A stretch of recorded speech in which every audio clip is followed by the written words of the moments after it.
ஆடி sale தள்ளுபடி. The Chennai Silks and Aha Oho Adi Sale 50% வரை தள்ளுபடி. Camera that fits in your palm and captures for beyond. All new Vivo X200 FE. Pre-book now. பாஜகவை நாங்கள் வெறுக்கிறோம். OPS அவர்களின் ஆதரவாளர்களும் அதிமுக தொண்டர்களும் இந்த பாஜகவை நம்பி நம்ம இனிமேல் படுகொலியில உள்ள வேண்டாம், உளுந்தது போதும். இல்ல ஏற்கனவே விழுந்து முழுகியாச்சே, இதுக்கப்புறம் என்ன உளுந்து மூழ்கல. எடப்பாடி பழனிசாமிக்கே வந்து பொதுச் செயலாளருங்கிற அங்கீகாரத்தை கொடுத்து அவருக்கு சின்னத்தையும் கொடுத்து கொடியும் கொடுத்த பாஜக அப்படி செய்யும்னா தமிழ்நாட்டில் பாஜக காணாம போயிடும். இன்னைக்கு அதிமுகவோட முகம் எடப்பாடி பழனிசாமி தானே, அது அமித்ஷாவே ஒத்துக்கிறாரு சார். அவங்க தலைமையில தான் கூட்டணி பணம் இருக்கு. உங்களுக்கான வாய்ப்புகளை பாஜக கொடுத்தாங்க, நீங்க எல்லா வாய்ப்புகளையும் வீணடிச்சு எங்களுக்கு எந்த வாய்ப்புமே இதுவரைக்கும் பாஜக கொடுத்துச்சுன்னு சொல்லுங்க. துணை முதலமைச்சர் யாரு துணை முதலமைச்சர் கொடுத்தோன்னா சார், இன்னைக்கு அண்ணன் ஓபிஎஸ் அவர்கள் இருக்கிறது புரட்சி தலைவி அம்மாவால் வழங்கப்பட்ட முதல்வர் பதவிக்கு உள்ள புரோட்டோகால் பிரகாரம் தான் இருக்காரு ஒழிய துணை முதலமைச்சருக்கு எந்த அங்கீகாரம் கிடையாது சார். தமிழ்நாட்டில் எந்த துணை முதலமைச்சர் ஏத்துக்கிட்டீங்க? இப்போ என்டிஏ கூட்டணி வேணான்னு முடிவு பண்ணிட்டீங்க. சார், எங்களை பொறுத்த வரைக்கும் என்டிஏ கூட்டணிக்கு தலைவர் எடப்பாடி பழனிசாமின்னா அந்த என்டிஏ கூட்டணி வேண்டாம் சார். வேண்டாம். என்டிஏ வேண்டான்னு முடிவு எடுத்ததுக்கு பின்னாடி விஜய் ஒரு காரணமா இருக்காரா? அவர் தேர்தல் பரப்புரைக்கு இப்போ ஒரு மாநாடு முடிச்சிருக்காரு, ஒரு ஆர்ப்பாட்டத்தை முடிச்சிருக்காரு. ரெண்டாவது இதுக்கு வரும்போது ஒவ்வொரு வீட்டில் 2 ஓட்டு 3 ஓட்டு இன்னைக்கே செட்டில் ஆகி 10-15% ஓட்டில் இருக்காரு சார். எப்படி அப்படி கன்வெர்ட் ஆகும் ஓட்டு? முதல் தேர்தலில் எப்படி சார் நான் சொல்றேன், விஜய் ரசிகர் என் வீட்லயே 2 டிக்கெட் இருக்கு, விஜய்க்கு ஓட்டு போடுவாங்க. இப்பவே இது போக எத்தனை வீட்டுல இருக்கு நீங்க யோசிச்சு பாருங்க. அதுக்கு பக்கபலமா அண்ணன் ஓபிஎஸ் அவர்கள் எல்லாம் வந்தாங்கன்னு வைக்கலாம், பலம் கூடும் அவருக்கு. நாங்கள் எடுக்க சொன்ன முடிவே அண்ணன்ட்ட அதுதான், என்டிஏ கூட்டணியை விட்டு விலகும். எடப்பாடி பழனிசாமி தலைவராக இருக்கிற இடத்துல நம்ம வேண்டாம். சின்ன முடக்கப்படும், முடக்கிடுவாங்க, 100% முடக்குவாங்க சார். முடக்கலைன்னா நாளைக்கு நீதிமன்றத்தின் மூலமா முடக்க வேண்டிய கட்டாயத்துக்கு உட்படும். ஏன்னு கேட்டா 2026 உணர்ந்துதான் பேசுறீங்க. ஆனா நீங்க ஓபிஎஸ் அவர்கள் விஜய் அவர்களோட கை கோர்க்கிறத அப்போ என்டிஏக்கு பாதிப்புனா பாஜக ஓபிஎஸ்க்கு அழுத்தம் கொடுப்பாங்க. என்ன கொடுத்துட போறீங்க சார்? நாளைக்கு விஜய் அண்ணன் ஓபிஎஸ் வெற்றி பெற்று நாளைக்கு ஆட்சி அமைச்சா முதல்ல அந்த ஏத்தால உட்கார்ந்து இருக்கிறவரே நரேந்திர மோடி எழுதி வச்சிருக்கேன். விஜய் அப்ப பெரிய அளவு நம்பி இருக்கீங்க? இல்ல சார், பெரிய ஆளுனா நீங்க வந்து இல்ல பெரிய அளவுக்கு அவர் நம்பி இருக்கீங்க. பெரிய அளவுக்கு இல்ல. ஏற்கனவே ராகுல் காந்தி அவர்களுக்கும் நடிகர் விஜய்க்கும் நல்ல ஒரு தொடர்பு. காங்கிரஸ் கூட்டணியோட இதே காங்கிரஸ் நாளைக்கு பிரிஞ்சு வந்து விஜயோட ஓபிஎஸ் காங்கிரஸ் ஆதவர்ஜனா சொல்ற மாதிரி விசிகே. நியூஸ் கிளிட்ஸ் நேயர்களுக்கு வணக்கம். இன்றைய சிறப்பு நேர்காணலில் நம்மோடு ஓபிஎஸ் ஆதரவாளர் திரு நாஞ்சில் கோலப்பன் அவர்கள் நம்மோடு இணைந்திருக்கிறார். அவரை வரவேற்று நிகழ்ச்சிக்குள் போகலாம். சார் வணக்கம். வணக்கம். என்ன திட்டத்தோட இருக்கீங்க? திடீர்னு ஓபிஎஸ் அவர்கள் வந்து விஜய் நல்லா தான் பண்ணுறாரு, தார்மீக ரீதியிலான ஆதரவு அப்படின்னு ஒரு இடத்துல பேசுகிறாரு. என்டிஏ கூட்டணி தொடர்பான விஷயங்களுக்கு ரொம்ப காட்டமான பதிலை சொல்கிறாரு. அப்புறம் இன்னைக்கு எடப்பாடி பழனிசாமி கிட்ட ஓபிஎஸ் எந்த நிபந்தனை இல்லாமல் கட்சியில் சேர்த்துக்கோங்கன்னு சொன்னதுக்கு அதெல்லாம் காலம் கடந்துருச்சுங்க அப்படின்னு கடந்து போகிறார். இனி வாய்ப்பு இல்லை அப்படின்ற மாதிரி சொல்கிறாரு. 26க்கு உங்களுடைய திட்டம் தான் என்ன? 26க்கு அதிமுகவோட வரலாற்று சாதனை மிக்க இந்த திமுக மக்களுடைய வெறுப்பில் இருக்கிற திமுக ஆட்சி அகற்றணுங்கிறதுல அண்ணன் ஓபிஎஸ் அவர்கள் அன்னைக்கு மாவட்ட செயலாளர் கூட்டத்திலிருந்து ஒரு முடிவு எடுத்துட்டார். பாஜகவை பொறுத்த வரைக்கும் மோடி வரணுங்கிற ஒரு சூழ்நிலையினால தான் 2024 கூட்டணி அண்ணன் செயல்பட்டார். அதுக்காக ஒரு பலாபலத்தை தூக்கிட்டு கூட அவர் வந்து என்டிஏ கூட்டணியில் பாடுபட்டாருன்னா மோடி வரணும், பாரத பிரதமராக மோடி இருக்கணும்ங்கிற ஒரு நல்லெண்ணத்தோடு செஞ்சார். அதை பாஜகவில் இருக்கிற தலைவர்கள் யாரும் மதிக்கலை. பணம் இருக்கிற இடத்துல போகணும்னு சொல்லி பாஜகவை திராவிட கட்சி ஆக்கி விட்டது. இன்னைக்கு பாஜகங்கிறது ஒரு தேசிய கட்சி கிடையாது, திராவிட கட்சி. எப்படி சொல்றீங்க? ஆமா, திராவிட கட்சியிலேருந்து வந்து வருதானுங்க தலைவர். ஓகே, தலைவர்ன்ற அந்த ஒரு திராவிட இயக்கத்தில் பாரம்பரியம் வந்தவர் தானே இன்னைக்கு பாஜக தலைவர்.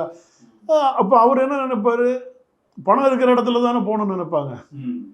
அப்போ பணம் இருக்கிற இடத்துல செல்வாக்கு காட்டி நம்ம நிற்கணும்னு நினைக்கும் போது அந்த கட்சி வந்து என்ன ஆயிடுதுன்னா இங்கே உள்ள திராவிட இயக்கத்தோட அதாவது கூடா நட்பு கேடாய் முடியுன்ற மாதிரி யார் ஒருத்தர் மோடி வரணும்னு சொல்லி பாடுபட்டாங்களோ அவங்களே தூக்கி வெளியில் போட்டேங்க. இந்த பாஜக எப்படி இந்த 3 ஆண்டு காலம் வளர்த்தாரோ ஒரு எடப்பாடி பழனிசாமிக்காக தூக்கி வெளியில போட்டீங்க. அப்படிப்பட்ட பாஜக திராவிட அரசியல் தானே, அது திராவிட அரசியலில் தானே இதெல்லாம் செய்வாங்க. எப்போ எடப்பாடி பழனிசாமி என்ன செய்கிறாரு, 4 ஆண்டு காலம் வரைக்கும் அண்ணன் ஓபிஎஸ் அவர்களை கூடாலே வச்சுக்கிட்டாரு. அப்புறம் தன்னை முன்னிலைப்படுத்த துரத்தி போட்டுருவாங்க. புரட்சித் தலைவர் எம்ஜிஆரை வச்சு அவர் மறைந்த கருணாநிதி அவர்கள் நண்பர்னு வந்தார். கடைசியில் எம்ஜிஆர் தூக்கி போட்டாங்க. இதெல்லாம் திராவிட இயக்கம் யாரெல்லாம் இந்த தோல்வி இந்த நம்பத்தகாத ஆட்களோடால இப்போ பாஜக இணைய தொடங்கிடுச்சு.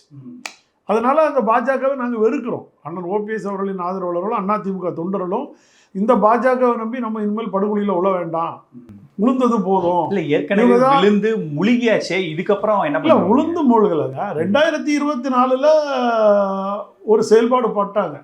நான் என்ன கேட்குறேன், மோடி வரணுங்கிறது உள்ள தேர்தலில் நீங்கள் அன்னைக்கே எடப்பாடியை கூட்டிகிட்டு வந்து என்டி தலைவராகல பாஜக. மோடி தானங்க வரணும். அன்னைக்கு நீங்கள் இதே மாதிரி அமித்ஷா பிடிச்சி கொண்டு வந்து பக்கத்தில் உட்காந்து ஒழுங்கா உட்காரு அப்படின்னு சொல்லி உட்கார வச்சு ரெட்டையில சின்னத்தை எல்லாம் கொடுத்து அண்ணன் ஓபிஎஸ் அவர்களுக்கும் ஒரு 10 தொகுதியை கையில் கொடுத்து இதே கொடுத்து பிரித்து வந்தால் இன்றைக்கி ஒரு 10 அமைச்சர் வந்திருப்பாங்க, 10 எம்பிக்கள் வந்திருப்பாங்க. அதில் 4 பேர் 5 பேர் அமைச்சராக இருப்பாங்க தமிழ்நாட்டில். அதை கெடுத்தது யார்? 2024 தேர்தலுக்கே வந்து மோடி வரணுங்கும் போதே நீங்கள் செய்யாத பாஜக 2026 எடப்பாடியை கொண்டு வந்து வச்சு 2029க்கான கட்சியை உடைக்கிறதுக்காக திட்டம் போட்டு பண்ணுற சதி வேலை.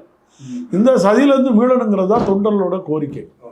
எப்படி மீளுவீங்க? எப்படி மீள முடியும்? மீளல சார், எங்கே மீள முடியாதுன்னு இப்போ நம்ம என்ன பாஜக அடிமையா? எங்கே மீளல? வேணும்னா என்ன தேர்தல் கமிஷனில் ரெட்டையிலை சின்னமும் கொடியும் இருக்குது, அதிமுக பொதுச் செயலாளருங்கிற அங்கீகாரம் தானே நீங்கள் இருக்கும். அதாவது எடப்பாடி பழனிசாமிக்கு அப்படி ஒரு சூழ்நிலையை, எடப்பாடி பழனிசாமிக்கே வந்து பொதுச் செயலாளருங்கிற அங்கீகாரத்தை கொடுத்து அவருக்கு சின்னத்தையும் கொடுத்து கொடியும் கொடுத்த பாஜக அப்படி செய்யும்னா தமிழ்நாட்டில் பாஜக காணாமல் போயிடும். இப்போ அதுக்கான வாய்ப்பு இல்லைல்ல சார்? ஏன்னா 2 பேரும் இப்போ என்டிஏவா சேர்ந்துட்டாங்க. ஈவன் எடப்பாடி பழனிசாமி தான் முதல்வர் வேட்பாளர்னு அமித்ஷாவே இங்க சென்னையிலே சொல்லிட்டு போயிட்டாரு. அப்படி சொல்லல, சென்னையில சொல்லிட்டாரு, அதுக்கப்புறம் மாத்துறாரு. ஆனா சென்னையில இவர் தலைமையில சொல்லிட்டாரு. அததான் நான் என்ன சொல்றேன், அதிமுகவுல இருந்து யாரோ ஒருத்தர் வருவாரு. ஏன் இப்படி கூட நீங்க நினைச்சு பாருங்க. இப்ப தேர்தல் ஆணையத்துல வழக்கு இருக்கு, ஒருங்கிணைப்பாளர் இணை ஒருங்கிணைப்பாளர் பதவி செல்லும். எடப்பாடி பழனிசாமி விலகிட்டார், ராஜினாமா பண்ணிட்டாரு. அதனால அந்த இடத்துக்கு ஒரு புதுசா ஒருத்தரை தேர்ந்தெடுத்துருங்க.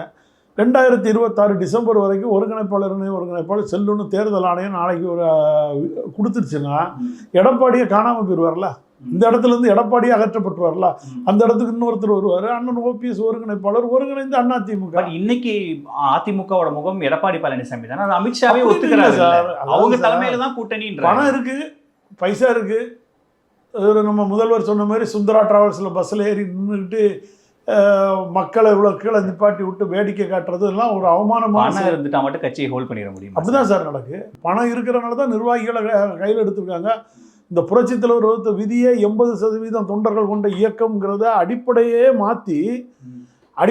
மாற்றி நிர்வாகிகளால் 2000 பேரால் நான் பொதுச் செயலாளர் பொதுக்குழு செல்லும் சொல்லி ஒரு இடைக்கால தீர்மானத்தை வச்சு பண்ணும்போது இது ஒரு உள்துறை அமைச்சர் அமித்ஷாவுக்கு தெரியாதா? அப்புறம் எதுக்கு அந்த உள்துறை அமைச்சருங்கிற பதவியை போட்டு அமித்ஷாங்கிறது ஒருத்தர் நீங்கள் உட்கார்ந்துட்டு இருக்கணும்?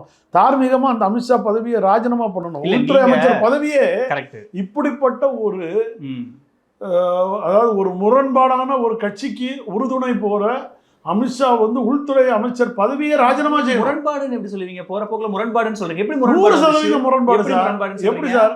புரட்சி தலைவரோட விதி தெரியுமா தெரியாதா? இந்த கட்சியோட விதி, பாஜகவுக்கு ஒரு விதி இருக்கு சார். RSS ஓட கோட்பாடு இருக்கு. 75 வயசு மேல பிரதமர் ஆகக்கூடாதுன்னு ஒரு கட்டாயம் இருக்கு. 70 வயசு மேல இவன் கட்சியில இருக்கக்கூடாது, 3 முறை தான் இவங்க இதா இருக்கணும், 3 ஆண்டு காலம் தான் தலைவரா இருக்கணும், நீங்க ஒரு விதி வச்சிருக்கீங்க. அது போல எங்க தலைவர் வச்சிருக்காங்களா வைக்கலையா? அந்த விதியை உங்களுக்கு தெரியுமா தெரியாதா? அது தெரியலன்னு நீங்க இது நாள் வரைக்கும் அரசியல் நடத்தி பிரயோஜனம் இல்லைன்னு நாங்க சொல்றோம். இல்ல அவங்க நீங்க உங்க கட்சி, அதெல்லாம் உங்க கட்சி பிரச்சனை. எங்களுக்கு யாரு வெற்றி பெறறாங்க? யாரோட உள்கட்சி இல்லங்க, உள்கட்சி பிரச்சனை இருக்குங்க. உள்கட்சி பிரச்சனை இல்ல. நீங்க ஏன் சார் வந்து குளிர்காய வரீங்க? 2 பேரும் பிரச்சனை பண்ணிட்டு இருக்கீங்களா? இந்த கட்சியே வேண்டாம் சார், நீ தனியா தடுத்திருக்க வேண்டியதுதானே சார். உன்னால முகம் காட்ட முடியலையே. ஓபிஎஸ் எல்லாம் தடுத்திருக்க முடியாது. பாஜகவால இந்த தமிழ்நாட்டுல கால் ஊன முடியாது சார். இருக்கட்டும் சார். அதனாலதான் நான் சொல்றேன், கால் ஊன முடியாது. அவங்களுக்கு ஒண்ணு திமுக முதுகுல ஏறணும், இல்லைன்னா அதிமுக முதுகுல ஏறணும். இன்றைய சூழ்நிலைக்கு அதிமுக 2 பிரிஞ்சு 3 பிரிஞ்சு இருக்கிறதுனால அதுக்கு முதுகுல ஏறி உட்கார்ந்துக்கலாம்னு பாஜக நினைக்குது. பல ஈடி வழக்குகளை கையில வச்சுக்கிட்டு இவங்களெல்லாம் மிரட்டி பார்த்துக்கிட்டு ஒரு கீழ்த்தரமான அரசியல் பண்ணிட்டு இருக்கு சார். பாஜக. அதாவது உங்களுக்கான வாய்ப்புகளை பாஜக கொடுத்தாங்க, நீங்க எல்லா வாய்ப்புகளையும் வீணடிச்சிட்டு எங்களுக்கு எந்த வாய்ப்பும் இல்ல சார். சரியா? எந்த வாய்ப்புமே இது வரைக்கும் பாஜக கொடுத்துச்சு சொல்லுங்க. துணை முதலமைச்சர் யாரு? துணை முதலமைச்சரை கொடுத்தோன்னா சார், இன்னைக்கு அண்ணன் ஓபிஎஸ் அவர்கள் இருக்கிறது புரட்சி தலைவி அம்மாவால வழங்கப்பட்ட முதல்வர் பதவிக்கு உள்ள புரோட்டோகால் பிரகாரம் தான் இருக்காரு ஒழிய துணை முதலமைச்சருக்கு எந்த அங்கீகாரம் கிடையாது சார். தமிழ்நாட்டுல எந்த துணை முதலமைச்சர் ஒரு சார் அவரை நம்பி இருக்கிறவனுக்கு இப்போ நீங்க நல்லா புரிஞ்சுக்கலாம். இதே எடப்பாடி பழனிசாமி முதலமைச்சராக இருக்கும்போது கொரோனா பீரியட்ல எனக்கு 28 நாள் கொரோனா அரெஸ்ட் பண்ணி வச்சு போட்டாங்க வீட்டில், ஹவுஸ் அரெஸ்ட். ஒன்றுமே இல்லை, நோய் கிடையாது, ஒன்றுமே கிடையாது, பாஸ் கிடைக்கல. நான் அண்ணங்குடாலே போனேன், மதுரை வரைக்கும் அண்ணங்குடாலே போயிட்டு மதுரையிலேருந்து நாகர்கோவில் போய் சேரும்போது எனக்கே 28 நாள் கொரோனா லாக்டவுன் பண்ணிட்டாங்க. ஆனால் சட்டப்பிரகாரம் 14 நாள் என் பேர்லேயே எஃப்ஐஆரை போட்டாங்க. நல்ல புரிஞ்சு, கட்சிக்காரன் என் பேர்லேயே ஒரு எஃப்ஐஆரை போட்டாங்க, 28 நாள் பண்ணினாங்க. அப்புறம் டெப்டி சிஎம்மாக இவர் இருந்ததுனால தான் அங்கே கலெக்டர்கிட்ட பேசினார். ஏமா 14 நாள் உள்ளதை எப்படிப்பா நீங்கள் 28 நாள் போடுறீங்க? ஏன்னா உள்ளூர் அரசியல் நிலவரம். அதுக்கு பிறகு தான் கலெக்டர் கூப்பிட்டு குறைச்சி 20 நாளில் ரிலீஸ் பண்ணி விட்றாரு. அந்த போர்டெல்லாம் எடுக்கிறாங்க. யாருக்கும் கிடையாது. இது போல் நீங்கள் மற்றவங்களுக்கு எவ்வளோ நெருக்கடி கொடுத்துருப்பாங்க, எத்தனை பேர் மேலே விதாண்டாரமான வழக்குகள் போடுவாங்க. இவர் ஒரு டெப்டி சிஎம்ங்கும் போது முதலமைச்சரை கேட்டு செய்ய வேண்டிய அவசியம் இல்லை. ஒரு கலெக்டர்கிட்டையோ ஒரு டிபார்ட்மெண்ட்லேயோ சரி, ஒரு தனக்கு வேண்டியவங்களுக்கோ ஒரு அங்கீகாரத்துக்காக அந்த டெப்டி சிஎம் வாங்கி வச்சுக்கிட்டார் ஒழிய மற்றபடி டெப்டி சிஎம் வச்சு அவர் என்ன செஞ்சு? Correct sir. எதுவுமே செய்யாம நான் அப்போ அதாவது நீங்க எல்லாம் இருந்த ஹோல்டெல்லாம் விட்டுட்டு டெப்டி சிஎம் இருந்தப்ப தான் கூட இருந்தவங்களுக்கு எதுவுமே செய்யாம அவங்க இன்னைக்கு கேபி முனுசாமி இன்னைக்கு எடப்பாடி பக்கம் இருக்காரு, மாஃபா பாண்டியன் அங்க இருக்காரு. உங்களுக்கு கிடைச்ச வாய்ப்பெல்லாம் விட்டுட்டு நமக்கு பாஜக எதுவும் செய்யல, தான் மேல இருக்கிற குறைய மறைக்கிறதுக்கு பாஜக மேல பழி போடுறீங்க. அதாவது பணம் இருக்கிற இடத்துல போய், அதாவது என்ன சொல்லுவாங்க, இனிப்பு இருக்கிற இடத்துல ஈ போற மாதிரி பணம் இருக்கிற இடத்துல போயிடுறாங்க. அதுல மறுக்கல, ஏன்னா எதிர்கட்சி பீரியடு. இப்ப நீங்க பாத்துக்கிட்டீங்கன்னா முனுசாமி அங்க இருந்து எடப்பாடி கூட இருந்துகிட்டு குவாரி நடத்தினார், திமுகவோட தொடர்பு வச்சு குவாரி நடத்தினார். எடப்பாடி பழனிசாமி எல்லாம் முனுசாமி மேல என்ன நடவடிக்கை எடுக்க முடிஞ்சு? இன்னும் எத்தனையோ முன்னாள் அமைச்சர்கள் குவாரி நடத்திட்டு இருக்காங்க.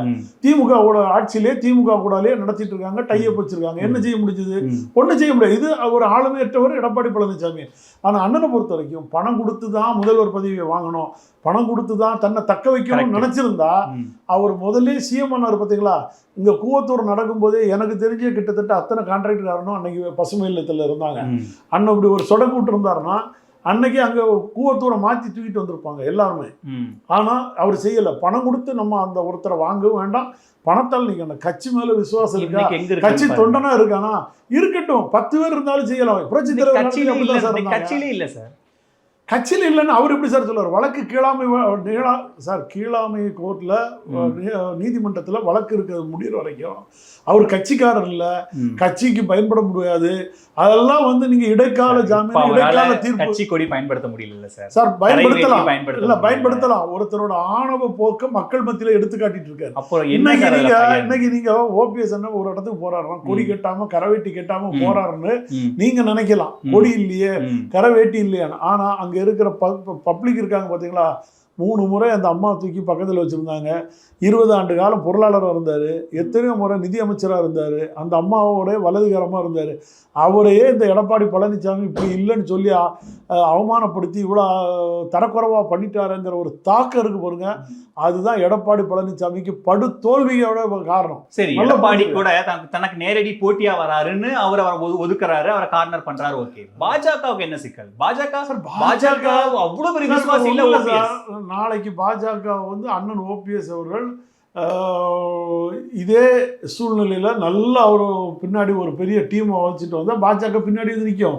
சரி, நாளைக்கு எடப்பாடி பழனிசாமி படுதோல்வி அடைஞ்சு 11வது தோல்வியில எல்லா டெபாசிட்டும் காலியாகி போயிட்டாருன்னா பாஜக போய் எடப்பாடி பழனிசாமி சீண்டும் நினைக்கிறீங்களா?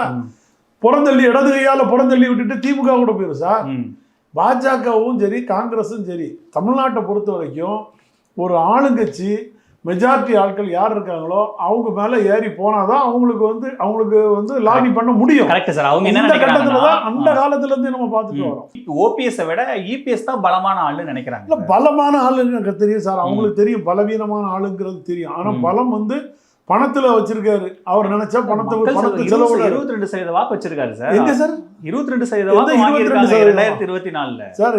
22% இல்ல சார், 19%. நீங்களே தப்பா போட்டு இல்ல கூட்டணி தான், கூட்டணியோட சேர்த்து கூட்டணியில 19% ஓட்டு வாங்கியிருக்காரு. இதே புரட்சி தலைவி அம்மா 2014 தனிச்சு வாங்கின எத்தனை சதவீதம் பாருங்க. 2016 சட்டமன்றத்தில் தனிச்சு வாங்கின சதவீதத்தை பாருங்க. அப்போ படுதோல்விக்கு போயிட்டார்ல.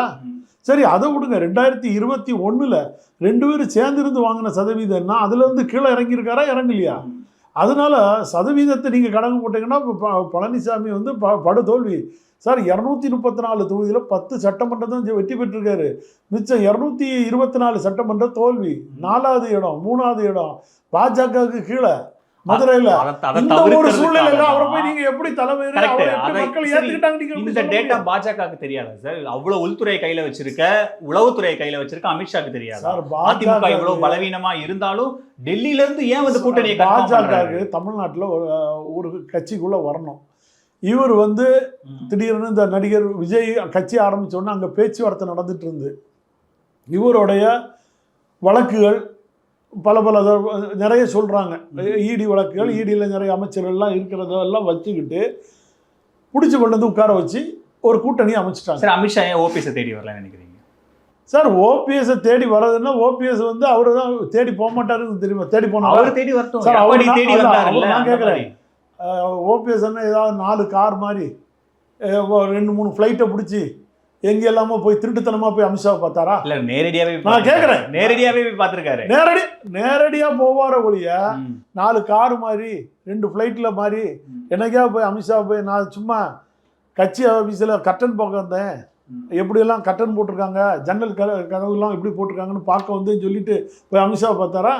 இல்லை மோடியை பார்க்க தவறு இருந்தாரா? அழைச்சா போவார், அழைக்கலைன்னா போகல. இந்த இதுக்கே அவர் கண்டனம் தெரிவிச்சிட்டாரு சார். அமித்ஷா செஞ்சது தவறுன்னு சொல்லிட்டாரு. அதுக்கப்புறம் வேற என்ன வேணும்? இப்போ என்டிஏ கூட்டணி வேணான்னு முடிவு பண்ணிட்டீங்களா? சரி, எங்களை பொறுத்த வரைக்கும் என்டிஏ கூட்டணிக்கு தலைவர் எடப்பாடி பழனிசாமின்னா அந்த என்டிஏ கூட்டணி வேண்டாம் சார். வேண்டாம், உறுதியா இருக்கீங்க? உறுதியா இருக்கணும். என்டிஏ அமித்ஷா சொன்னாலும் எடப்பாடி பழனிசாமி தான். அமித்ஷா என்ன சார் ஆண்டவனே சொல்லட்டும் சார். நான் அமித்ஷா என்ன தேவலோக கடவுளா? நீங்க அப்படிதான் சார் நினைச்சிட்டு இருந்தீங்க. நாங்க நினைக்கல சார். நாங்க ஏன் சார் நினைக்க? மோடி தானே என்னுடைய மோடி தான் எல்லாமே தானே போய் நின்னீங்க. நாங்க இப்பவும் நாங்க வரவேற்கிறோம் சார். நாங்கள் இல்லைன்னு சொல்லலை. மோடி வரணுங்கிறது நாங்கள் வந்து விருப்பப்பட்டது. அதுக்காக அண்ணன் உழைச்சார், இல்லைன்னு நாங்கள் மறுக்கல. அப்பேற்பட்ட சார் மோடியோட இதே கறி அண்ணாமலை சார். இந்த இயக்கத்துக்கு 3 ஆண்டு காலம் படாத பாடுபட்டார். 234 தொகுதியில் என் மண் என் மக்கள்னு அலைஞ்சார். மக்கள் மத்தியில் பாஜகங்கிற ஒரு துளிர் விட்டார். அவரையே எடப்பாடி பழனிசாமி கிட்ட கூட்டணி வைக்கிறதுக்காக அமித்ஷா தூக்கி தூர போட்டாருன்னா அப்படிப்பட்ட அமித்ஷாவை யார் சார் ஏற்றுடுவாங்க? தமிழ்நாட்டு மக்கள் வெறுக்கிறாங்க சார். நான் எங்களை விடுங்க, தமிழ்நாட்டு மக்கள் அமித்ஷாவை வெறுக்கிறாங்க.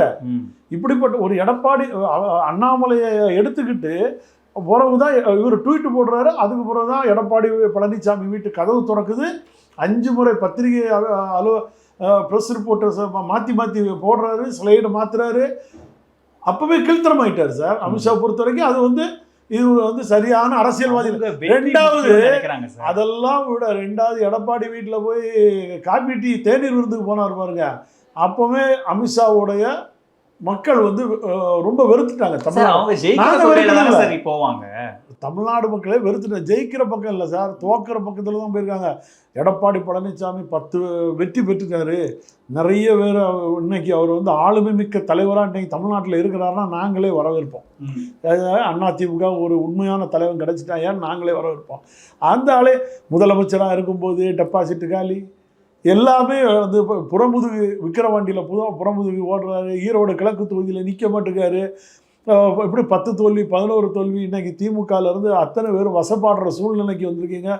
கூடாதே உழைச்சவன், கஷ்டப்பட்டவன், இந்த இயக்கத்துக்கு அரும்பாடுபட்டவன், அதாவது போஸ்டர் ஒட்டி கொடி ஒட்டி ஒவ்வொருத்தரும் என்ன நிலைமைக்கு வந்திருப்பான். அவனெல்லாம் நீங்கள் தூரத்துக்கு போட்டீங்கன்னா என்னங்க அர்த்தம்? அதாவது 1000 பிரச்சனை இருக்குது சார். இன்னைக்கெல்லாம் நான் 45 ஆண்டு காலம் இந்த அதிமுக அரசியல் வரலாற்றில் புரட்சித் தலைவர் காலத்திலேருந்து பயணிச்சுட்டு வந்துட்டுருக்கோம். எங்களை தூக்கி நீங்கள் நீசியாக தூக்கி வெளியே போட்டு நான் தான் தலைவர் சொன்னால் நாங்கள் கேட்டு போயிடுவோமா? ஒருத்தரோட இரத்த கண்ணீர் வந்து அவர் அந்த பாவத்தை வழியேற்ற ஆகணும்னா இப்படிப்பட்ட ஒரு சூழ்நிலையில் அமித்ஷா அவர் தான் தெய்வம், எடப்பாடி தான் ரொம்ப முக்கியம், எடப்பாடி கையில் வச்சிருங்க, எடப்பாடி வச்சு ஓட்டு கேளுங்க. நீங்க இபிஎஸ் கிட்ட போனா உங்களை சேர்த்துப்பாங்க சார், நீங்க தான் போக மாட்டேன். அவர் இன்னைக்கு கூட சொல்லிட்டாரு, காலம் கடந்து விட்டதுன்னு சொல்லிட்டாரு. ஏங்க எங்களுக்கு சார், நான் என்னுடைய ஒருத்தனுக்காக நான் பார்க்கல சார். அண்ணன் ஓபிஎஸ் தன்னுடைய ஒருத்தருக்காக பார்க்கல, நல்லா புரிஞ்சுருங்க. எங்கே போனால் நாங்கள் வேணா ஒரு கொடியை பிடிச்சிட்டு 10ஓட 11 கூட போய் நின்றுட்டு போயிடலாம், அந்த கட்சியை காப்பாற்ற முடியலன்னு சொல்லிட்டு கூட போய் நின்றுட்டு போயிடலாம் சார். கொடி எங்களுக்கு தேவை, தலைவர் எங்களுக்கு தேவை. இந்த இயக்கத்தை மாற போகிறது இல்லைன்னா எடப்பாடி பழனிசாமி இல்லை, யார் வேணாலும் வரட்டும்னு சொல்லிட்டு நாங்கள் போய் நின்றுடலாம். ஆனால் புரட்சி தலைவர் இந்த இயக்கத்துக்காக வகுத்த விதியை மாத்திரங்க பாருங்க, அங்கே தான் சார் எங்களுக்கு ஆதங்கம். 10 பேர் முன்மொழியணும், 10 பேர் வழிமொழியணும். அதுல 5-6 4 ஆண்டு செயலாளரா இருந்தது ஒருங்கிணைப்பாளர், இணை ஒருங்கிணைப்பாளர்னு மாத்தும் போது நீங்க என்னடா பொருட்செலவு விதியை மாத்திரமே நீங்க கோவப்படல, இவரை ஒருங்கிணைப்பாளரா போடும்போது நீங்க கவலைப்படல. பொதுச்செயலாளர் சாதகமா மாத்தும் போது திரும்ப பொதுச்செயலாளர்ங்கிற பதவியை மாத்தும் போது அந்த விதியில கை வைக்கும் போது வருத்தப்பட்டவன்லாம் நானும் ஒருத்தன். அது வைக்க வேண்டாம்ங்கிறதெல்லாம் நானும் போய் அண்ணன் ஓபிஎஸ் சொன்னேன். ஆனா இவங்க எல்லாரும் என்ன பண்ணாங்கன்னா, புரட்சி தலைவி அம்மா வகுத்த பதவி, அவங்க தான் நிரந்தர பொதுச் செயலாளர்னு நம்ம எல்லா இடத்துலையும் போஸ்டர் அடிச்சிட்டோம். ஏன்னா புரட்சி தலைவர் காலத்தில் அந்த பொதுச் செயலாளர் பதவி வந்து நிரந்தர பொதுச் செயலாளர் கிடையாது. நீங்கள் நல்லா புரிஞ்சுருங்க. ராகவானந்தர் இருந்திருக்காரு, அண்ணன் நெடுஞ்செழியன் இருந்திருக்காரு, பாவு சண்முகம் இருந்திருக்காரு, புரட்சி தலைவர் எம்ஜிஆர் கடைசியில் இருந்தார். அதனால் அந்த பொதுச் செயலாளர் பதவி 3 ஆண்டு காலத்துக்கு ஒருக்க மாற்றி மாற்றி அவர் வந்து யாருக்காவது கொடுப்பாரு. அப்படி தான் புரட்சி தலைவர் காலத்தில் இந்த இயக்கத்தை உருவாக்குனார். புரட்சி தலைவி அம்மா வந்த பிறகு நிரந்தர பொதுச் செயலாளர், அந்த பொதுச் செயலாளர்கிற பதவியை அம்மா தான் வகிச்சிட்டு இருந்தாங்க. அப்போ அந்த பொதுச் செயலாளர்கிற பேர் தான், நீங்க நல்லா புரிஞ்சுருங்களா. இடைக்காலமாக முதல்வராக வந்து உட்காரும் போது கூட அந்த முதல்வர் அரியணையிலே உட்காராதவர் தான் அண்ணன் ஓபிஎஸ் அவர்கள். அம்மா உட்கார்ந்த சீட்டு, அம்மா மறைவுக்கு பின்னாடி முதலமைச்சராக இருக்கும்போது கூட தன்னோட இருக்கையை தனியாக தான் வச்சிருந்தார் ஒழியா அந்த அம்மா இருந்த இருக்கையில் போய் இருக்கணும்னு ஆசைப்படாத மனிதர் வந்து அண்ணன் ஓபிஎஸ் அவர்கள். இவர் முதல்வர் ஆனவுடனே நேரம் அம்மா இருக்கையில் போய் இருந்துட்டாருன்னு வைங்க. அது ரெண்டாவது இணையும் போது இவர் வந்து ஒரு கண்டிஷன் வச்சார், நிரந்தர பொதுச் செயலாளராக அம்மா இருக்கட்டும், அந்த பொதுச் செயலாளருங்கிற அங்கீகாரத்தை நம்ம எடுத்து அதை ஒருங்கிணைப்பாளர். ஏன்னா நம்மளாம் தொண்டர்கள் தான், நீங்கள் நல்லா புரிஞ்சுட்டிங்கன்னா தொண்டர்கள். அந்த தொண்டர்களுடைய உரிமைக்கு பேர் தான் மாற்றினாங்க, விதியை மாற்றலை. ஆனால் நீங்கள் என்ன பண்ணிட்டீங்க, அதுக்கு பொதுக்குழுவில் சம்மதிச்சாச்சு, தொண்டர்களும் சம்மதிச்சு ஓட்டளித்து 2026 டிசம்பர் வரைக்கும் ஓட்டும் போட்டாங்க. ஆளுக்கு 6 ஓட்டு வச்சு அதை பொண்ணு என்னென்னா இப்போ பொள்ளாச்சி ஜெயராமன்னு எல்லாம் தேர்தல் நடத்தி தேர்தல் விதி பிரகாரம் கொண்டு போய் கொடுத்துட்டீங்க. இன்னொன்று, அதிமுகவோட வரலாற்றில் எல்லா கட்சியிலையுமே கீழே இருந்து தான் எடுப்பாங்க. கிளைக்கழகம், ஊராட்சி இதெல்லாம் எடுத்து தான் தலைவரை தேர்ந்தெடுப்பாங்க கடைசியாக. இங்கே அப்படி கிடையாது. முதல்ல பொதுச் செயலாளரை தேர்ந்தெடுத்து பொதுச் செயலாளர் மூலமாக நியமிக்கப்படுறக்கூடிய கமிட்டியில் அந்த குழு ஒன்று வச்சு அந்த குழு தான் போய் தேர்தல் நடத்தி அடிமட்ட கிளை செயலாளர் போகும். இதுதான் தலைவர் அம்மாவோட விதி. இதையே மொத்தமாக மாற்றிட்டீங்களே. அண்ணாமலை இருக்கும்போது தலைவராக, மாநில தலைவராக இருக்கும்போது அவரை மாற்றுறதுக்கு முன்னாடி வரைக்குமே ஓபிஎஸ் என்டிஏக்குள்ள தான் இருக்காரு, ஓபிஎஸ் என்டிஏக்குள்ள இருக்காரு. கரெக்ட். ஆனா நயினார் நாகேந்திரன் வந்ததுக்கு அப்புறம், எடப்பாடியும் உள்ள வந்ததுக்கு அப்புறமா அவங்க இதை பத்தி பேசலன்னா நீங்க வெளியில போங்கன்னு தான் அர்த்தம். அதை வாய் வார்த்தையா சொல்லணுமா? என்ன வெளியில போங்கங்கிறது இல்லை. ஒரு என்டிஏ கூட்டணியில அமித்ஷா வந்து என்ன சொல்லுவாரு, ஓபிஎஸ் எங்க கூட தான் இருக்காரு, டிடிவி எல்லாரும் எங்க கூட தான் இருக்காங்க. இன்னைக்கு பாஜக, அதாவது பாமக என்ன சொல்லிச்சு, பாமகவில் அவர் எங்க கூட தான் கூட்டணியா இருக்குன்னு எடப்பாடி சொல்றாரு. அவர் என்ன சொல்றாரு, இல்லை நான் அவங்க கூட இல்லை, உடனே நாங்கள் எங்க கூட இருக்கார். ஏன்னா இவருக்கே தெரியல. ஏன்னா அதிமுக கூட அவங்க கூட்டணியில் இல்லை, என்டிஏல தான் அவங்க இருந்தாங்க. இப்போ நான் அதிமுகவோட கூட்டணி இல்லைங்கிறாரு. அவரு நல்லா புரிஞ்சுருங்க. அவர் சொல்றாரு, திரும்பி ரிவர்ஸ் வாங்குறாரோ வாங்கலையா, எதுக்கு? இதை போலதான் சார் தேமுதிமுக இவர் கூட இருந்து எம்பி சீட்டு கொடுக்குறேன்னு நாங்கள் கொடுக்கல. அந்த அம்மா இன்னைக்கு ஆகஸ்ட் 25 விஜய், அதாவது விஜயகாந்தோட பிறந்தநாள் அன்னைக்கு விஜய் வந்து நடிகர் விஜய் மாநாடு நடத்துறாரு மதுரையில்.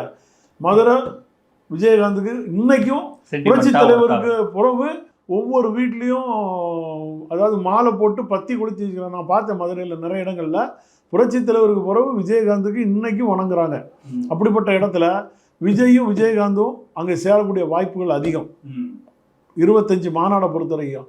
அப்போ எடப்பாடி விட்டு இவங்களும் விலகியாச்சா, தேமுதிமுக விலகிருந்தாங்களா, அப்புறம் ஏற்கனவே எஸ்டிபிஐ இவரை நம்பி வந்து அது சோழி முடிஞ்சு போயாச்சா. அப்புறம் யார் சார் இருப்பாங்க? பாஜக தான் இருக்கணும். பாஜக எல்லாத்தையும் ஒண்ணு பாஜகவே சேர்த்துருவாங்க சார். பாஜக எல்லாத்தையும் ஒண்ணு சேர்த்துருவாங்க சார். பாஜக சும்மா எல்லாரும் ஈடி காட்டி அதெல்லாம் பண்ண மாட்டாங்க சார். அதெல்லாம் காலம் கடந்து போயிடுவோம். 6 மாசத்துல நீங்க எந்த ஈடியை வந்தாலும் அசிங்கப்பட்டு போயிடுவாரு. மோடியே நீங்க பிரதமர்ல இருந்து இறங்குங்கன்னு சொல்லி ஒரு கோஷ்டி சொல்லிட்டு இருக்கு. அவருக்கே வயசு 75 ஆயிட்டுன்னு. பாஜகவுள்ளே 4 பிரிவு இருக்கு. இன்னும் சொல்ல போனீங்கன்னா பாஜகவுள்ளே 4 பிரிவு இருக்கு சார். இப்போ எங்க மாவட்டத்துல எல்லாம் 2-3 பிரிவா இருக்காங்க. அது போல எல்லா மாவட்டத்திலையும் ஒவ்வொரு பிரிவு இருக்குது. இந்த பக்கம் ஒரு மூத்த தலைவர்கள், அடுத்த நடுநிலை தலைவர்கள், அப்புறம் இப்போ இருக்கிற தலைவர்களுக்கு உள்ள ஆட்கள். இப்படி பாஜகவே 3ஆக பிரிஞ்சிருக்கு. பாட்டாளி மக்கள் கட்சி 2ஆக பிரிஞ்சிருக்கு. இப்படி நீங்கள் ஒவ்வொரு கட்சிகளுமே பார்க்க போனால் இங்கே 2-3ஆக பிரிஞ்சிருக்கு. இப்போ காங்கிரஸ் இன்னைக்கு திமுகவும் அடிச்சுக்கிட்டு இருக்காங்க. இது நாளைக்கு ஒருவேளை விஜய் கூட போய் சேரதுக்குள்ள வாய்ப்புகள் அதிகம். காங்கிரஸ் ஒருவேளை நீங்கள் என்டிஏ வேண்டான்னு முடிவெடுத்ததுக்கு பின்னாடி விஜய் ஒரு காரணமாக இருக்காரா? இருக்கிறதுனால தப்பு இல்லையா? இல்ல தப்பு இல்ல, இருக்காரான்னு என்டிஏ வேண்டாம்னா விஜய் இல்ல அந்த ஆப்ஷனை உங்களுக்கு ஓபன்ல தான் வைக்கிறீங்களா? அந்த ஆப்ஷனை விஜய் எப்போனாலும் எங்களை வரவேற்க தயாரா இருக்காருங்கிறது எங்களுக்கு தெரியும். இல்லையே ஓபிஎஸ் அண்ணன் ஓபிஎஸ் கேளுங்களா, அண்ணன் ஓபிஎஸ் அவர்களை கரம் கொடுக்கறதுக்கு விஜய், நடிகர் விஜய் எப்போனாலும் தயாரா இருக்காரு. எடப்பாடி பழனிசாமி ஒருங்கிணைஞ்சு வந்தால் ஏத்துக்கொள்ள தயாருங்கிறது விஜய். எடப்பாடி பழனிசாமி நிர்வாகிகளோட வந்தா விஜய் ஏத்துக்கிற மாதிரி மனநிலை இல்ல. விஜய் ஏன் சார் பேசுறாங்க சார்? Correct sir. இபிஎஸ் ஓட இது என்ன, விஜய் என்ன, எப்படி நீங்க கம்பேர் பண்றீங்க? அவங்க எடப்பாடியோட என்ன இது சொல்லுங்க, எப்படி என்ன கட்சி, அவர் பின்னாடி ஒரு கட்சி இருக்கு சார். என்ன கட்சி? கட்சி தான் சார். கட்சியும் சின்னமும் நாளைக்கு முடக்கப்பட்டால் எடப்பாடி காணாமல் பாஜகவோட கூட்டணியில் இருக்காங்களே, எப்படி முடக்கப்படும் சார்? அதை நீங்க சொல்லாதீங்க. ஷிண்டேயோட சோழியை முடிச்சவங்க, உத்தம் தக்கரையை சோழி முடிச்சவங்க, பாஜகவோட சரித்திர வரலாறு எல்லாருமே பாஜகவோட முரண்பட்டு நின்னவங்க. இபிஎஸ் எங்க முரண்பட்டு நிக்கிறாரு சார்? பாஜகவோட சேர்ந்த அந்த காலத்து காமராஜரே ஜெயிச்சது இல்லை சார். நல்லா புரிஞ்சிருங்க. அவரே ஸ்தாபன காங்கிரஸை மாத்தி எழுதுவோன்னு சொல்றாரு. இல்ல எங்க பாருங்க, இதெல்லாம் கடந்த கால வரலாறுல பாஜக கூட சேர்ந்து நம்ம தேமுதிமுக சூழ்நிலை என்ன ஆச்சு? அது சேர்ந்த கட்சிகள் ஏதாச்சு பாஜகவுக்கே உயிரை கொடுத்து உயிரூட்டம் உருவாக்கி விட்டவர் புரட்சி தலைவி அம்மா தான். நீங்கள் நல்லா புரிஞ்சுக்க. 98ல் இவங்களுக்கு 5 சீட்டு, மதிமுக 5 சீட்டு, இப்படியெல்லாம் பாட்டாளி மக்கள் கட்சிக்கு 5 சீட்டு, இன்னும் 15 சீட்டை கொடுத்து 25 சீட்டில் தான் நின்று அங்கே ஒரு அங்கீகாரத்தை வழங்கினதே புரட்சி தலைவி அம்மா அவர்கள் தான் தமிழ்நாட்டுக்கு. நல்லா புரிஞ்சுங்க. அதிமுக தான் அதுக்கு. எடப்பாடி பழனிசாமியும் விஜயும் கம்பேர் பண்ணாங்க. விஜய்க்கு இன்னைக்கு ஒவ்வொரு வீட்டுக்குள்ள ஓட்டு வங்கி இருக்குது சார். வெளி உலகத்துக்கு வரலன்னா தேர்தல் பரப்புரையாக வரல. அவர் தேர்தல் பரப்புரைக்கு இப்போ ஒரு மாநாடு முடிச்சிருக்காரு, ஒரு ஆர்ப்பாட்டத்தை முடிச்சிருக்காரு. 2வது இதுக்கு வரும்போது ஒவ்வொரு வீட்டில் 2 ஓட்டு 3 ஓட்டு இன்னைக்கே செட்டில் ஆகி 10-15% ஓட்டில் இருக்காரு. என்னை விட நீங்கள் அரசியல் தெரிஞ்ச அவர் நுட்பமானால் எப்படி அப்படி கன்வெர்ட் ஆகும் ஓட்டு? முதல் தேர்தலில் எப்படி 100% சார்? நாங்கள் சொல்லிட்டா 77ல் நாங்கள் இப்படி தான் இருந்தோம். எல்லாரும் என்ன பண்ணாங்க தெரியுமா? இப்போ எங்கள் அப்பாலாம் எம்ஜிஆரோட ரசிகர், ஆனால் காங்கிரஸ், பேசிக் காங்கிரஸ். ஏன்னா காமராஜர் எங்கள் வீட்லேயே இருந்தவர், தேர்தல் பணியாற்றினவர். எங்கள் அப்பா எங்கள் இதுலேயே இருந்தார். அவரே நாங்கள் மாற்றினோம். எம்ஜிஆர் தான் ஓட்டு போடணும். 77 முடிச்சுட்டு அப்படியே 77ல் ரெட்டை இலைக்கு ஓட்டு போடணும்னு வாசல்ல போய் என்னோட சின்ன பள்ளி பருவம் அதில் வாழைத்தண்டை எடுத்து நான் ரெட்டையில வரவேன். வாசலில் போய் வாசல் எங்கும் ரெட்டையில கோலம் முடுங்கன்னு அந்த நோட்டீஸ் ஒரு ஃப்ரண்ட் இன்ஜின் ஆட்டோவில் என்னோட நினைவில் நான் என் பையன் சொல்லுவோம்ல, இப்போ நீங்கள் நிற்கிறீங்களா அதிமுகவில், நாங்கள் ஓட்டு போடுறோம். ஆனால் இல்லை எங்களுக்கு நான் விஜய் ரசிகர், என் வீட்டிலே 2 டிக்கெட் இருக்குது, விஜய்க்கு ஓட்டு போடுறது இப்போவே. இது போக எத்தனை வீட்டில் இருக்குது நீங்கள் யோசிச்சு பாருங்க. நான் சொல்ல வர்றது, நீங்கள் களம் வேற. அன்றைய காலகட்டம் பேப்பரை பார்த்து சென்னையில் நடந்த நிகழ்வு கன்னியாகுமரிக்கு வந்து சேரதுக்கு 2 நாள் ஆகும். ஆனால் இன்னைக்கு 2 நிமிஷத்துல கையில் இருக்க போன்ல பார்த்துருவான். அதனால விஜய் மார்க்கெட்டுக்கும் எடப்பாடியும் கம்பேர் பண்ணாங்க. எடப்பாடி கிட்ட சார் இன்னைக்கு சினிமா தான் உலகம். ஏன் ஆந்திராவில் மட்டும் துணை முதல்வராக வந்தாரு அவரு? அவர் முதல் தேர்தலே இந்த இடத்துக்கு வந்துட்டாரு. அவர் தன்னை ப்ரூவ் பண்ணி 2 தேர்தல் தனியா போராடி அதுக்கப்புறம் ஒரு கூட்டணி வச்சு அந்த இடத்துக்கு வராரு. மட்டும் இந்த சிஎம்முக்கு மக்கள் என்ன கொடுக்குறாங்களோ அதை வாங்கிட தயார். அதுக்கு பக்கபலமா அண்ணன் ஓபிஎஸ் அவர்கள்லாம் வந்தாங்கன்னு வைக்கலாம், பலம் கூடும் அவருக்கு. இப்போ அன்னைக்கு திமுகவோட போய் இந்திரா காங்கிரஸ் போய் சேர்ந்து எம்ஜிஆரை ஓரம் கட்டுறாங்க. அன்னைக்கு ஜனதாதளம் கை கொடுத்தது. நல்லா புரிஞ்சிருக்காது. ஒரு சில கம்யூனிஸ்டுகள் தலைவருக்கு கை கொடுத்தது. இதெல்லாம் இந்த கடந்த கால வரலாறு. 80ல் தலைவர் தோத்த உடனே ஆட்சியை கலைச்சாங்கல்ல, ஆகான்னு இதெல்லாம் நடக்கும் சார். இப்போ விஜய் ஈஸியாலாம் முற்ற மாட்டாங்க. ஆளுங்கட்சி எல்லாம் ஒரு படம் அடுத்த படம் அவர் இறங்கும்போது அதுக்கு நிறைய நிர்பந்தம் கொடுத்து அவரை இன்னும் கொஞ்சம் ஹைலைட் படுத்த போகிறாங்க. நாங்கள் என்ன வச்சுருக்கிறோம், எங்களுக்கு அது ஒரு பக்கம், அது ஒரு பார்ட். அவர் ஒரு 15% ஓட்டு வச்சுருக்காரா, சரி நாங்கள் பார்ப்போம். இப்போ அண்ணன் ஓபிஎஸ் அவர்கள் நீதி கேட்டு நெடுமையான வரும்போது அப்படி ஒரு திட்டம் இருக்கான்னு கேக்குறேன். அப்படி விஜயோட பேசுறேன், ஏன்னா ஓபிஎஸ் வெளிப்படையாவே பாராட்டுறாரு, செயல்பாடுகளை நல்லா பண்றாரு, தார்மீக ஆதரவுனே பேசுறாரு. எங்களோட நிலைப்பாடு உண்மையை சொல்றோம் சார். எங்களுடைய தொண்டர்கள் அன்னை கூட கூட்டத்தில் நாங்கள் எடுக்க சொன்ன முடிவே அண்ணன்ட்டு அதுதான். என்டிஏ கூட்டணி விட்டு விலகும். எடப்பாடி பழனிசாமி தலைவராக இருக்கிற இடத்துல நம்ம வேண்டாம். ஓகே, ஏற்கனவே ஒரு முதல் தர்மயுத்தத்தில் இந்த மாதிரி வேலுமணி தங்கமணி எல்லாம் வந்து நம்மளை குட்டையை குழப்பி விட்டு இது பண்ணிட்டாங்க. இன்னைக்கு மக்கள் மனசில் அண்ணன் ஓபிஎஸ்ங்கிற ஒரு ஃபெமிலியரான ஃபேஸ் இருக்கா. அவர்கிட்ட ஆள் இல்லாமல் நிர்வாகிகள் இல்லாமல் இருக்கலாம், ஆனால் தொண்டர்களும் மக்களும் அவர்கிட்ட இருக்காங்க. கரெக்ட். அங்கேதான் ஒரு நுட்பமான அங்கதான் இவங்க என்ன சொல்றாங்கன்னா, முன்னாடி 2021 மாதிரியான சமூக ரீதியிலான வாக்குகளோ 2024 சமூக ரீதியிலான வாக்குகளோ பிரிச்ச மாதிரி இந்த முறை பிரிக்க முடியாது. பாருங்க, நயனார் நாகேந்திரன் நாங்கள் பிளேஸ் பண்ணிட்டோம், ஆர்பி உதயகுமார், செல்லூர் ராஜுவெல்லாம் பயங்கர ஆக்டிவா இருக்காங்க. அதனால கடந்த முறை இருந்த சோசியல் கணக்கு இந்த முறை ஒத்து வராது, அந்த சமூக ரீதியான வாக்குகள் பிரியாதுன்னு ஒரு பார்வை சொல்றாங்க. ராமநாதபுரத்தில் வெறும் முக்குளத்தூர் மட்டும் கிடையாது, திரும்ப சார் உங்களுக்கு அங்கே எவ்வளோ பெரிய தேனியில் இருந்தாலும் அவர் வெற்றி பெற்றிருப்பார். தேனியில் அண்ணன் ஓபிஎஸ் அவர்கள் நின்றிருந்தால் 100% வெற்றி பெற்றிருப்பார். அவர் இடம் மாறி போன ராமநாதபுரத்தில் சமுதாயங்கள் நிறைய இருக்குது. நல்ல முத்திரையர் இருக்காங்க, அப்புறம் முக்குளத்தூர் மட்டும் கிடையாது, இஸ்லாமியர் இருக்காங்க, அப்புறம் இவங்க யாதவர் சமுதாயம் நிறைய இருக்குதுன்னு நினைக்கலாம். அந்த ஓவரால சவுத் பெல்ட்டுக்கே மொத்தமாகவே இல்லை சொல்கிறேன், அந்த இடத்துலயே அவர் 35% ஓட்டு வாங்குறாரு. அந்த முகம் தான் சார். நீங்கள் மக்கள் மத்தியில் போகும்போது வெறும் 15 நாளில் பலாப்பழத்தை கொண்டு போய் கொடுத்து அந்த பலாப்பழம் சின்ன அங்கே 6 பேர் பன்னீர்செல்வம், இந்த 6 பன்னீர்செல்வம் இவர் 22ஆம் நம்பரு, 2வது மிஷினு, யோசிச்சு பாருங்க. ஆனாலும் அந்த இடத்துல ஒரு 35% ஓட்டு வாங்கி அவர் வரும்போது மக்கள் அவரை விரும்புகிறாங்கிறத தெரிஞ்சிருங்க. அதே இடத்துல எடப்பாடி பழனிசாமி சின்னத்தையும் கொடுத்து கட்சி கொடியும் கொடுத்து அவரோட முகத்தையும் கொடுத்து அவரே வந்து பரப்புரையும் பண்ணி டெபாசிட் காலியாச்சா சார்?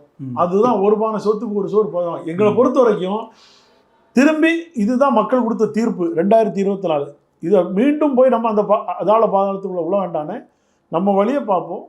தேர்தல் ஆணையம் வந்து எப்படியும் சின்ன முடக்கப்படும், முடக்கிடுவாங்கன்றீங்க. 100% முடக்குவாங்க சார். முடக்கலைன்னா நாளைக்கு நீதிமன்றத்தின் மூலமா முடக்க வேண்டிய கட்டாயத்துக்கு உட்படும். ஏன்னு கேட்டா 2026 சார் நாங்க தெளிவா சார், பாஜக தான் என்ன சொல்லிட்டு உள்கட்சி விஷயத்தில் தலையிட மாட்டோம். அப்ப எப்படி போய் நீங்க போய் உள்கட்சி விஷயத்துல தலையிட்டு கொடுப்பீங்க? உள்கட்சி விஷயம்ங்கிறது போய் பேசுறாரு, நீங்க ஒத்துட்டீங்களா? பேசுறது அந்த மாதிரி சந்தர்ப்பவாதின்னு ஒத்துட்டீங்களா? நாங்க அதுதான் கேட்கணும். ஆமா, நாங்க இப்பதான் சொல்றோமே, நீங்க எப்போ எடப்பாடி பழனிசாமிக்கு வாழை பிடிச்சிட்டு நீங்க பின்னாடி போனீங்களோ அப்போவே நீங்கள் சந்தர்ப்பவாதி, பாஜக சந்தர்ப்பவாதி. எப்போ அண்ணாமலைக்காக எடப்பாடிக்காக அண்ணாமலையை தூக்கி போட்டீங்களோ நீங்கள் மிக மிக மோசமான சந்தர்ப்பவாதிங்கிறத அக்மார் உத்தரையோட குத்திட்டாங்க தமிழ்நாட்டு மக்கள். நல்லா புரிஞ்சுடுங்க. நாங்கள் இப்போ அண்ணன் வந்து ஒரு எடுத்த ஊத்தம், ஏன்னா அவர் மோடி முகத்தை பார்க்கணும், ஒரு சில பாஜக தலைவர்களோட முகத்தை பார்க்கணும், இதெல்லாம் பார்த்து அவர் வந்து அமைதி காத்தார். அவருக்கு ஒன்றும் முதுகில் பொண்ணு இல்லை, வழியில் பயமும் இல்லைன்னு சொல்ல, மடியில் கனமும் இல்லை, அந்த மாதிரி அவருக்கு எந்த பயமும் இல்லை. அது சம்பாதிச்சவங்க ஈடி இல்லை, மாட்டினவங்களுக்கு வேணால் பயம் இருக்கலாம் ஒழிய அண்ணனுக்கு அந்த ஈடியும் கிடையாது, கேடியும் கிடையாதுன்னு நீங்கள் அவர் நினச்சா அவர் வந்து கட்சிக்காக எது வேணாலும் சந்திக்க தயார். ஆனால் நீங்கள் ஓபிஎஸ் அவர்கள் விஜய் அவர்களோட கை கோர்க்கிறத அப்படி கை கோர்க்கும்போது அதிமுக பாதிப்பு, இந்த என்டிஏக்கு பாதிப்புனா பாஜக ஓபிஎஸ்க்கு அழுத்தம் கொடுப்பாங்கல்ல, நீங்கள் எப்படி அங்கே என்ன கொடுப்பீங்க? என்ன கொடுத்துட போறீங்க சார்? நாளைக்கு விஜய் அண்ணன் ஓபிஎஸ் வெற்றி பெற்று நாளைக்கு ஆட்சி அமைச்சா முதல்ல அந்த ஏத்தால உட்கார்ந்துருக்கவரே நரேந்திர மோடி, எழுதி வச்சிருங்க. அவர் வந்து உட்காருவார் சார், அவர் வந்து உட்காருவார். அவர் தான் அந்த அண்ணன் முதலமைச்சராக உட்காருவாருன்னா மோடி வந்து உட்காருவார், பாரத பிரதமராக வந்து உட்காருவார், இதே அமித்ஷா வந்து உட்காருவார். எடப்பாடி பழனிசாமிக்கு நம்ம ஒரு சீட்டை கொடுத்து எங்கேயாவது ஒரு இடத்துல போட்டு தான் உட்கார வைக்கணும். காலம் மாறி போகுது சார். அவங்களுக்கு தேவை பெரிய அளவு நம்பியிருக்கீங்க இல்ல சார்? பெரிய ஆளுனா நீங்க வந்து களத்துல பெரிய அளவுக்கு அவரை நம்பியிருக்கீங்க. பெரிய அளவுக்குன்னு இல்ல, எங்களுடைய வளர்ச்சியும் அவருடைய வளர்ச்சியும் இணையணும். இணைஞ்சா இன்னைக்கு இருக்கிற திராவிட முன்னேற்ற கழகத்தை மாத்துறதுக்கு ஒரு வாய்ப்பு இருக்கு. ஏன்னா மக்கள் வந்து இந்த ஆட்சி மாறணுங்கிற ஒரு எண்ணத்துல இருக்கிறாங்க. ஓகே, அப்போ எங்களை பொறுத்த வரைக்கும் தேசிய கட்சி பாஜக இங்கே வந்து ஆட்சி பண்ண வரக்கூடாது, அதுக்கு எந்த இதுக்கும் பண்ண மாட்டோம். அது மாதிரி எங்களுடைய அடிப்படை கொள்கையே கூட்டணி ஆட்சி கிடையாது. அது வந்து அண்ணா காலத்திலேயே முடிவெடுத்தது. தலைவரும் அப்படி தான் பின்பற்றினார், அம்மாவும் அப்படி தான் பின்பற்றினாங்க. அதில் வந்து கூட்டணி ஆட்சிக்கு இடம் இல்லை. நாளைக்கு இப்போதைக்கு நீங்கள் சொல்கிற மாதிரி காங்கிரஸ் எங்களுக்கு இன்னொரு வாய்ப்பு கூட வரலாம். இப்போ திமுக இவர் சிவா வந்து அவர் பேசி, திருச்சி சிவா பேசி, பெருந்தலைவர் பேசி சர்ச்சைக்கு உள்ளாக்கப்பட்டிருக்குது. இன்னைக்கு வேலுச்சாமி அண்ணன் வந்து அதுக்கு கடுமையான காட்டம் கொடுத்துட்டாரு. செல்வ பெருந்தகையை கொடுத்துருக்காரு. எல்லாருமே கடுமையான காட்டத்தில் இருக்கும்போது ஏற்கனவே ராகுல் காந்தி அவர்களுக்கும் நடிகர் விஜய்க்கும் நல்ல ஒரு தொடர்பு. காங்கிரஸ் கூட்டணியோட காங்கிரஸ் இதே காங்கிரஸ் நாளைக்கு பிரிஞ்சு வந்து ஓகே விஜயோட ஓபிஎஸ் காங்கிரஸ் ஆதவர்ஜனா சொல்ற மாதிரி விசிகே ஒரு பேரலல் அணி கட்டமைக்க விசிகே கதையெல்லாம் சொல்ல மாட்டேன் சார். அதெல்லாம் வந்து நம்ம பேச முடியாது. எங்களை பொறுத்த வரைக்கும் இன்றைய சூழ்நிலை காங்கிரஸ் பிளவுபட்டு நிற்கிது. இந்த பிளவை வந்து அவர் தாவேகா தலைவர் விஜய் அழகாக பயன்படுத்தி ராகுல் காந்தி கிட்ட பேசினார்னா 100% அவர் வந்து விஜயோட கூட்டணி மாறும். மாற்றம் வரணும். தமிழ்நாட்டில் ஒரு மாற்றத்தை எதிர்பார்க்குறாங்க. அதனால விஜயோட நம்ம பயணிப்போம்னு சொல்லிக்கிட்டு காங்கிரஸ், விஜய், அண்ணன் ஓபிஎஸ் அவரெல்லாம் இணைஞ்சாங்கன்னா ஒரு மாபெரும் கூட்டணி. ஆனால் அங்கே எடப்பாடி பழனிசாமியை சேர்த்துவிட மாட்டாங்க. ஏன்னு கேட்டால் அவர் பாஜகவோட முகமாக மாறிட்டார், பாஜகவுடைய ஆதரவாளர் ஆயிட்டார். அப்படி ஒருவேளை நீங்கள் எடப்பாடி பழனிசாமி அந்த பக்கம் ஆதரவு தேடி போனால் பாஜக ஈடியை வச்சு இவருக்கு வேலை செய்யுங்கிறது நமக்கு நல்லா தெரியும். ஓகே, அதனால எந்த பக்கம் போனாலும் அண்ணன் ஓபிஎஸ் அவர்களின் முகம் பிரகாசமா இருக்கிறது. எதிர்காலத்தில் 2026 விஜயவர்காரங்களை வலுப்படுத்த போறீங்க. இளைய சமுதாயத்தை வலுப்படுத்துறதுக்காக ஒன்றும் தவறு இல்லையா? ஏன்னா இவர் வந்து என்னைக்குமே முதல்வர் பதவிக்கு ஆசைப்பட்டவர் இல்லை. அம்மாவே பதவி கொடுத்த உடனே விஜய்க்கு போய் ஒர்க் பண்றதுல ஒன்றும் சிக்கல் இல்லை ஓபிஎஸ்க்கு. சார் எடப்பாடி பழனிசாமியை முதலமைச்சரை உட்கார வச்சு இவர் துணை முதலமைச்சராக உட்கார்ந்துருக்காரு சார். அதோட வேற என்ன சார் வேணும்? மக்கள் அவரை விஜய் விரும்புகிறாங்க, முதல்வராக வர ஆசைப்பட்டு ஓட்டு அளிக்கிறாங்கன்னா அதுக்கு நம்ம கரம் கொடுக்கறதுனால தப்பு இல்லை. ஆனால் அதிமுகங்கிற ஒரு பேரியக்கத்தை காப்பாற்ற வேண்டிய கட்டாயத்தில் இருக்கும். ஓகே, விஜயோட அது போய் பாஜகவில் போய் நீர்மூழ்கி கப்பலாக போயிடக்கூடாது. நீர்மூழ்கிட கூடாதுங்கிறதுனால நாங்கள் சொல்கிறோம். நீங்க நல்ல விஜயோட சேர்ந்தா எப்படி அதிமுக மீட்பீங்க? அது சார் நீங்கள் விஜய் கூட அண்ணன் இணைகிறான்னு சொல்லும் போது எடப்பாடி பின்னாடி ஆள் இருக்காது சார். அவ்வளோ பேர் வந்துருவாங்க. பாஜகவை எதிர்க்கிறவங்க எவ்வளவு பேர் இருக்காங்கன்னு நினைக்கிறீங்க? எத்தனை தலைவர்கள் வந்து செப்டம்பர் 4 வந்து மேடையில் ஏற போறாங்கன்னு பாருங்க. இந்த முடிவை அவர் முன்னாடி எடுத்த உடனே செப்டம்பர் 4, அதனாலதான் அவர் சொல்லியிருப்பாரு அதிமுக ஒருங்கிணைந்த மாநாடுன்னு இருக்கு. நீங்க அதையும் பார்த்துருங்க. அண்ணன் ஓபிஎஸ் அவருடைய வார்த்தைகள் ரொம்ப கவனமா நீங்க பாத்தீங்கன்னா செப்டம்பர் 4 அதிமுக ஒருங்கிணைந்த மாநாடுன்ட்டாரு. அன்னைக்கு எடப்பாடி பழனிசாமி இல்லாத ஒரு முகமாக அங்க ஒரு மாநாடு உருவாகலாம்ல, எல்லாரையும் அரவணைச்சு. ஓகே, 25 விஜய் வைக்கும்போது அவர் 500 ஏக்கர் நிலத்துல ஏதோ 506 ஏக்கர் நிலத்துல இன்னைக்கு கொண்டு வந்து கொடுத்துருக்காரு. இவர் அண்ணனும் அதுக்கு தகுந்தால ஈக்குவல் பண்ணுவார். கட்சி வந்து அதிமுகவுக்கு கட்டமைப்பு எல்லா இடமும் இருக்கு. ஓகே, விஜய் இப்ப கட்டமைப்பு பண்ணிட்டு இருக்காரு. அதுல இல்ல நான் மறுக்க முடியாது. அதிமுக கட்டமைப்பு இருக்கு, அது ஓபிஎஸ் எப்படி பயன்படுத்திக்குவாரு? அது எடப்பாடி தானே வருவாரு சார். சின்னமும் கொடியும் எங்க இருக்கோ அங்க ஒரு பக்கம் தொண்டர்கள் நிற்பாங்க. ரெண்டாவது இது தோல்வி அடைஞ்சு போகும்போது அந்த பக்கத்தில் இருக்க நீங்கள் உதாரணத்துக்கு எடுத்துக்கலாம். 2024 கட்சியில் இருக்கிற எந்த தலைவர்னா சார் நாடாளுமன்ற வேட்பாளராக நின்னாங்க சொல்லுங்க. 40 தொகுதியில் வேட்பாளர் அறிவிச்சார எல்லாம் மிட்டா மிராசத்தார தான் அனுபவிக்கும். இப்போ 234 தொகுதியில் இவர் கேண்டிடேட் விடணும்னா எடப்பாடி பழனிசாமியோட பணம் ஃபுல்லாக இறங்கணும். பணம் கொடுத்தாதான் அவங்க எல்லாம் நிற்பாங்க. இப்போ உதாரணத்துக்கு சொல்கிறேன்னா ஒரு முன்னாள் எம்எல்ஏ என்கிட்ட பேசினார். ஆனால் என்னென்ன கூட்டத்தில் அண்ணன் ஓபிஎஸ் அண்ணன் வெளியில் போயிடுவ மாதிரி பேச்சுவார்த்தையெல்லாம் வருதுண்ணே, போனால் அவ்வளோதானே, நம்மளாம் சீட்டு கேட்டு நிற்க முடியாது.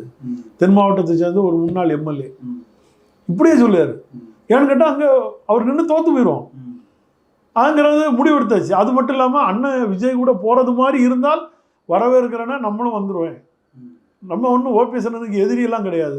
நான் வந்து சின்னமும் கொடி இருக்கிறதுனால தான் இங்கே இருக்கிறேன். அவரோட பேச்சு இது வந்து தென் மாவட்டத்தில் இருக்கிற ஒரு முன்னாள் எம்எல்ஏ என்கிட்ட பேசும்போது அப்போ இது போல் எவ்வளோ பேர் நான் சும்மா சாதாரண நாங்கள் ட்ரெயினில் போயிட்டு இருக்கும்போதே எங்கள் மனசுக்குள்ளே விட்டு இவ்வளோ தூரம் பேசியிருக்கோம். அப்போ அவருடைய மனதில் என்ன ஆராயும் போது அவர் வந்து ஒன்று எடப்பாடியை பெரிய தலைவர் நினச்சிக்கிட்டு உட்காரலாம், அம்மாவும் பெரிய தலைவர் நினச்சிருக்காங்க. ஆனால் வந்து எடப்பாடி அந்த அளவுக்கு இல்லை. பணம் கொடுப்பாரு, நம்ம நிற்கலாம், இல்லைன்னா கிடைச்ச காசை வாங்கிட்டு ஒதுக்கிக்கிடலாம். இந்த சூழ்நிலையில் தான் அங்கே கொஞ்சம் பேர் இருக்காங்களோ இல்லையா. உணர்வுபூர்வமாக வேலை பார்க்குறோம், உணர்வுபூர்வமாக செய்கிறோங்கிறதெல்லாம் ஒருத்தருக்கும் இல்லை. ஓகே, பார்ப்போம் சார். நீங்கள் விஜயோட பல கால்குலேஷன்ஸை போட்டிருக்கீங்க, என்ன நடக்குது இல்லை. பார்ப்போம். அதாவது சார், எது எப்படி இருந்தாலும் டிசம்பர் வரைக்கும் உங்களுக்கு அணிகள் மாறி மாறி வரும். ஆனால் இன்னைக்கு இன்றைய சூழ்நிலைக்கு நீங்கள் வந்திருக்க நேரத்தில் காங்கிரஸோட ஒரு கூடுதல் ஒரு கேள்வி. விஜய் தரப்புல இப்போ வரைக்கும் அதிமுகவை விமர்சிக்கல. அதிமுக பாஜக கூட்டணி உடைஞ்சு அதிமுக நம்ம கூட வரும்னு விஜய் தரப்பு நம்புறாங்க. அதுவும் ஒரு நீங்க நல்லா புரிஞ்சுருங்க.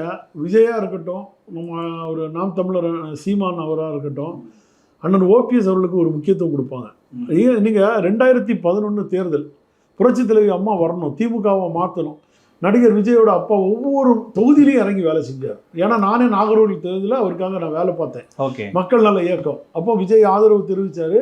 அவர் அண்ணன் எஸ்.ஏ. சந்திரசேகர் அண்ணன் வந்து அவருக்கு எப்படி, ஏன்னா கொஞ்சம் பயங்கர ஸ்பீடான ஆள், அவருக்கு சில விஷயங்கள்லாம் டிசிப்ளின்லாம் ரொம்ப பார்ப்பார். நான் தான் கூடாலே இருந்து அவரை ஸ்டேஜில் கூட்டிகிட்டு போய் அவர் பேசும்போது சத்தம் போடுறதெல்லாம் டக்குன்னு டென்ஷன் ஆயிடுவார். அப்புறம் ஆனால் பையன்மாரெல்லாம் விஜயோட ரசிகர் ஆரவாரமாக சத்தம் போடும்போது நான் கூடால நின்று நான் என்ன பண்ணேன், தொகுதி பொறுப்பாளராக பார்த்துட்டு இருந்தேன். நாகர்கோவில் தொகுதி எம்எல்ஏக்காக நான் வேலை பார்த்துட்டு இருந்தேன். அந்த ஒரு சூழ்நிலை காலத்தை நான் பார்த்தேன். அப்பவுமே அவர் உணர்வுபூர்வமாக பேசினார். ஆனால் எஸ்.ஏ. சந்திரசேகரனோட பேச்சு ஒரு ஒப்புக்கு வந்து பேசுன மாதிரி பேசலை. அப்போ அவர் வந்து புரட்சி தலைவி அம்மா மேலே ஒரு மரியாதை வச்சுருக்காருங்கிறத நம்ம நினச்சிக்கிட்டோம். அப்போ அண்ணன் ஓபிஎஸ் அவர் தான் முழுக்க அந்த தேர்தலை ஃபுல்லாகவே ஆர்கனைஸ் பண்ணார். எல்லா இடமும் மாவட்டங்கள்லாம் அம்மா வரதுக்குள்ளே ஆர்கனைஸ் பண்ணுறது எல்லாமே அண்ணனும் செங்கோட்டை அண்ணன் இவங்கெல்லாம் தலைமை தாங்கினாங்க. அதனால் நடிகர் விஜய்க்கு அண்ணன் ஓபிஎஸ் அவர்கள் மீது ஒரு தனிப்பற்று உண்டு, மரியாதை உண்டு. அவர்கிட்ட இன்னைக்கும் தொடர்பில் இருக்கார், 100% தொடர்பில் இருக்காருங்கிறது எனக்கு தெரியும். அதனால தான் தம்பிக்கு தார்மீக ஆதரவு உண்டுன்னு அண்ணன் சொல்லியிருக்காரு. அதனால் அவர்கிட்ட நல்ல தொடர்பில் இருக்கார். அந்த ஒரு சூழ்நிலை வந்து நாளைக்கு ஒரு அரசியல் பலமாக மாறணும். தமிழ்நாட்டில் மக்கள் விரும்புறதுக்கு ஒரு ஆட்சி அமையணும். அவ்வளோ. நன்றி சார். நேரத்தை எங்களோட செலவழிச்சதுக்கு நன்றி.